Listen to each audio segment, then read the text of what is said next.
Talking about a wild dream I had this morning. You're having coffee with Conrad on Conrad Rocks!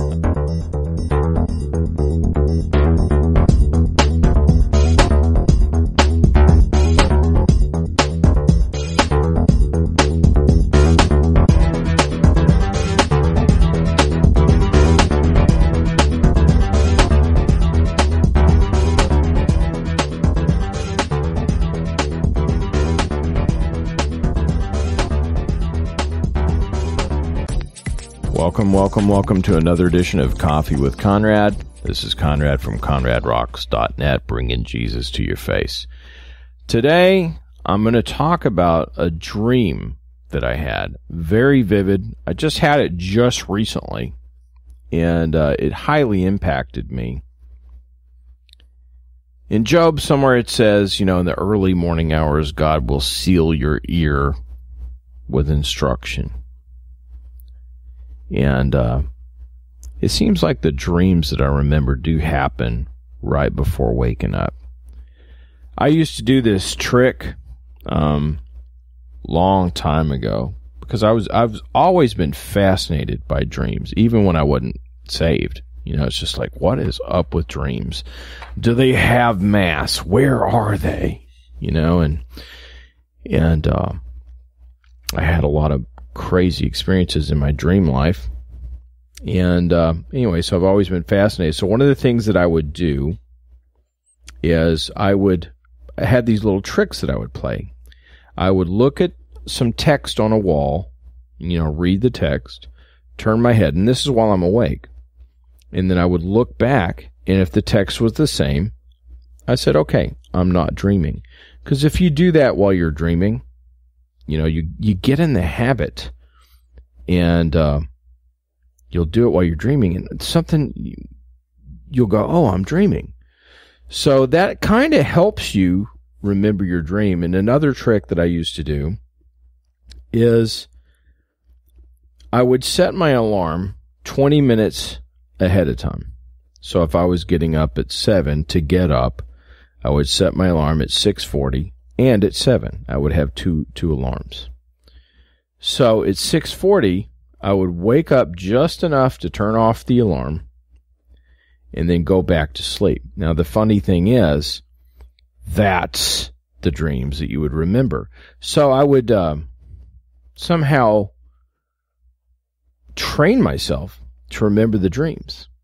And in the early morning hours, in the book of Job, it says he will seal our ears with instruction in the early morning hours. And it's like, wow, maybe these are God talking to us. So this morning, I was dreaming that Susan and I, we were on our way to do something. It felt like we were on our way to an amusement park. We were excited about the future of going to this amusement park. And I had my worship bag, and what I call it my worship bag. It's basically my blue bag with wheels. I've had it for, 15 years. It's the stuff I put my chords, my music in, my effect pedals, whatever I need to go lead worship somewhere. And I was rolling it, and we went into this building. And this building was a segue to go from one part of our journey to the next. It's like something that you had to go through. It's like crossing the River Jordan, I guess. I don't know. You had to go from point A to point B, and there was this building that you had to go through. So anyway, we're in this building, and I'm in the front. I'm almost to the other door, and Susan's right behind me. And then enters this man from where we came from. And he says, hey, he gets our attention. And I look back at him. And he points something at us with no explanation. And I didn't know what it was. I focused on it there for a second. And he was walking towards Susan. And as he was coming towards her, I knew that it was a gun. No explanation, No, nothing. He just starts coming towards her. Now, my first reaction is I think we can run out the door before he gets to us, you know. But then as I'm thinking that, Susan starts walking towards the man. I'm like, uh-oh, this is not how I wanted it to play out. So I'm thinking, well, I don't want Susan to get hurt. So I go towards the man with the gun. And as I go towards him, he takes the gun off of her and he points it at me. And he comes and he gets closer to me. And he's just right across from me. I mean, the gun is a foot maybe, from my face. And I said to myself, Conrad, these are going to be your last words. You better make them count. And you know how life seems to stand still and thoughts race through your mind at some super speed. And I had this conversation. I'm like, well, I want to say Jesus. And I said, the only thing I could think was the word Jesus. So after I said the word Jesus, the man pulls the trigger right at my forehead. And it should have hit me. You know, I'm a little puzzled myself. I'm like, is there a bullet in my brain? I remember going, wait a minute, am I dead? I mean, what happened here? So then I realized that Jesus had saved me. The man is confused. He doesn't understand why I'm not dead. So I grab the gun from his hand and I tell him about Jesus. I'm like, you know, Jesus just saved me. He's a shield about me. And you need Jesus. You need Jesus. And I talked to him a little bit about, you know, how he needs to get out of that life and God has a much better future for him. And he pretends to be convinced. You know, he goes through, I think we did the sinner's prayer. I don't remember that vividly, but he basically says some things, but he's not convinced. You can look at his face, and I'm still holding the gun. And the guy, he goes back out the door that he came in.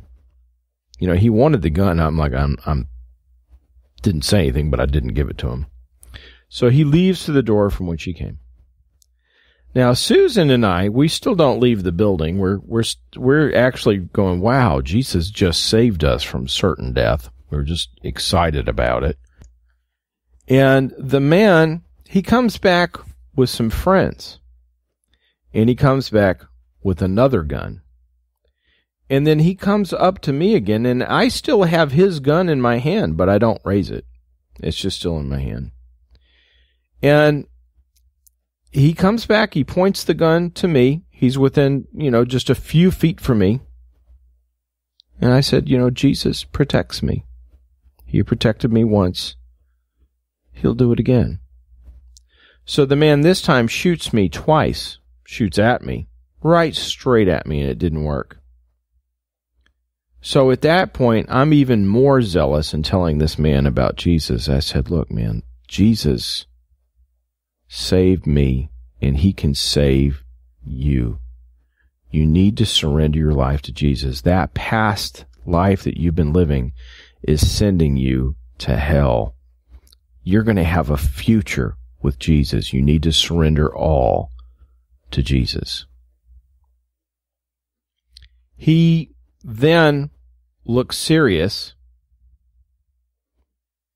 and during all of this, I've noticed that the friends that have come into the room, they're wearing like orange and gold colors, like orange shirts and gold pants that you would see in the 70s, and those hats with the tassel on them. I mean, one or two.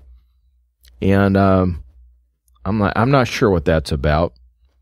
But he goes into this room, and I start singing, "Thou, O Lord, are a shield about me," because that's my go-to verse.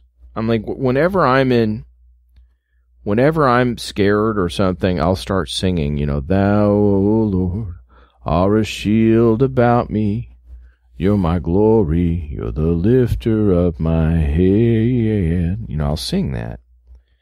And I started singing it, and the people in the room started singing it, and more people just kind of showed up, and we started just singing that. And this man, he comes back out, the newly found Christian man, he comes back out of, I guess it was a restroom. He goes to the restroom. And he comes back, and he has these two wooden signs from top to bottom. They're not right, left to right. They're top to bottom, and they both say Jesus, and they're in wood. And he's excited. He's got Jesus by both hands. And he shows them to me. And he's talking. And I'm like, look, dude, you have a great future. You may be going to prison even, I don't know. But if you do, your future's way better than what it was, and I'll even come visit you. Susan and I will come visit you, And for some reason, Clayton Jennings was laying on a bed that this man was sitting on while I was talking to him. I said, hey, yeah, and you can listen to some of his teachings. I was like, I started laughing. And, Clayton said, yeah, you can listen. I got some stuff you can listen to. So that was the end of the dream. I'm going to talk about some of my thoughts after this. Well, hello there. This is Mordecai from Oklahoma. Just having coffee with Conrad this morning. Hey, I just want to encourage everybody to tune in to ConradRocks.net. Man, the dude has the power of the word, and he rocks. Hear my cry, oh God, until my Thank you for visiting ConradRocks.net. Conrad Rocks is supported by people just like you. If you've been blessed by Conrad Rocks, please prayerfully consider giving an offering. You can conveniently do so by using the Contribute button on the sidebar at ConradRocks.net. Regular contributors get a spot on the Conrad's page, which links back to the blog or social media of your choice. You can also help Conrad Rocks by sharing your favorite posts on Facebook. Thanks again for being a part of Conrad Rocks. Remember, Jesus rules. That is higher than I, so much higher than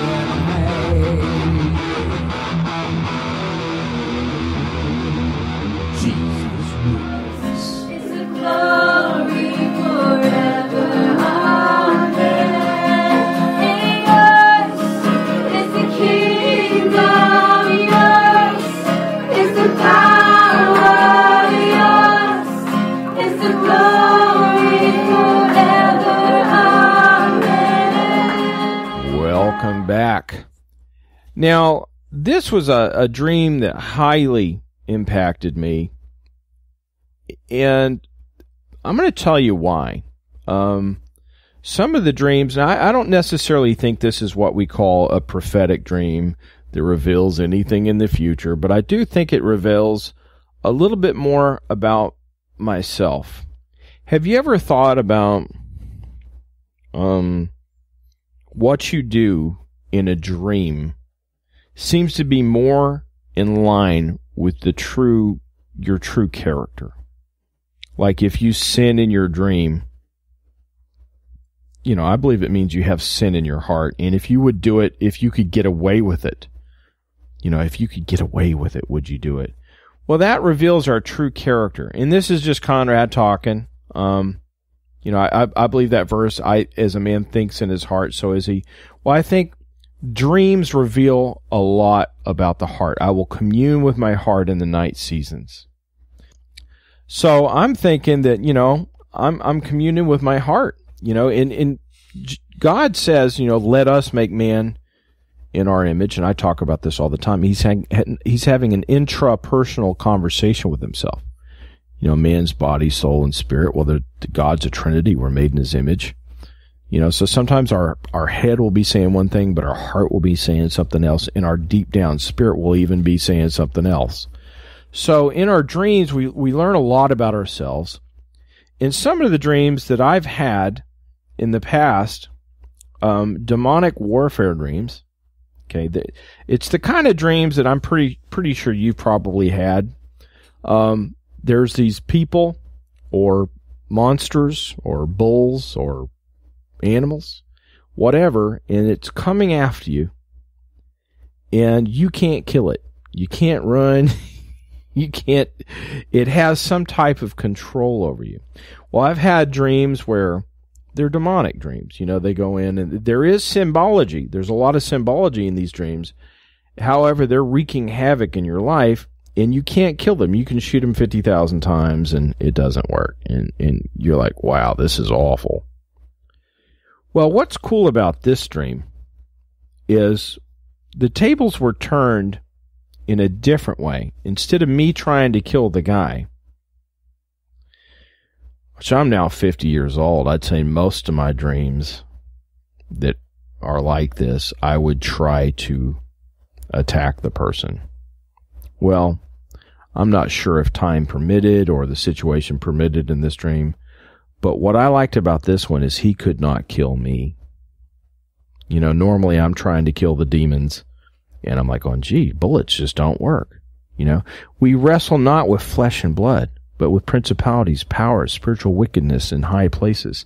You can't kill a demon with a bullet. Think about that.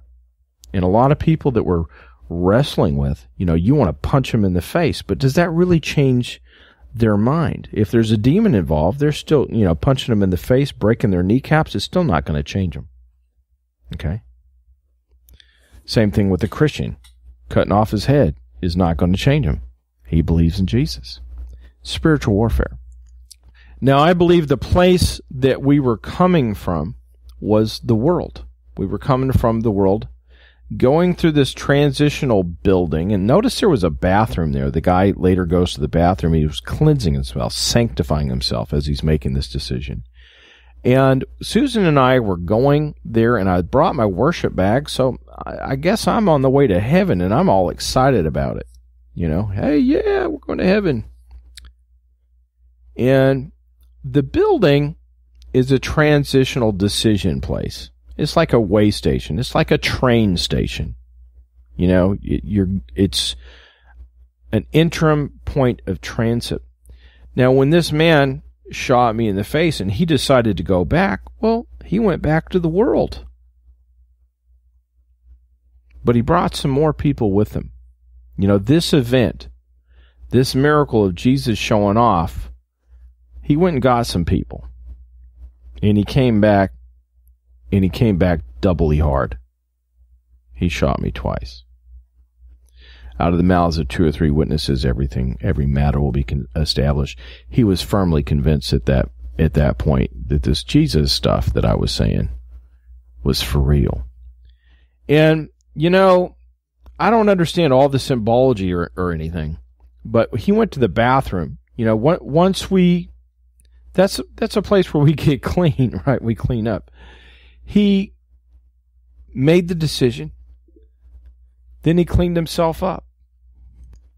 And he came back with those symbols, the words Jesus, they were written in wood.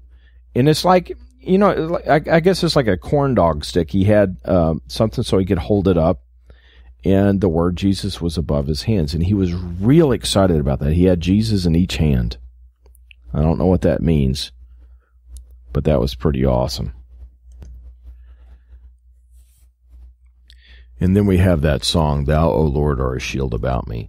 That's like my go-to song. I'm always thinking about that. How God is, David wrote a lot of these psalms while people were outside the cave trying to kill him. Amen.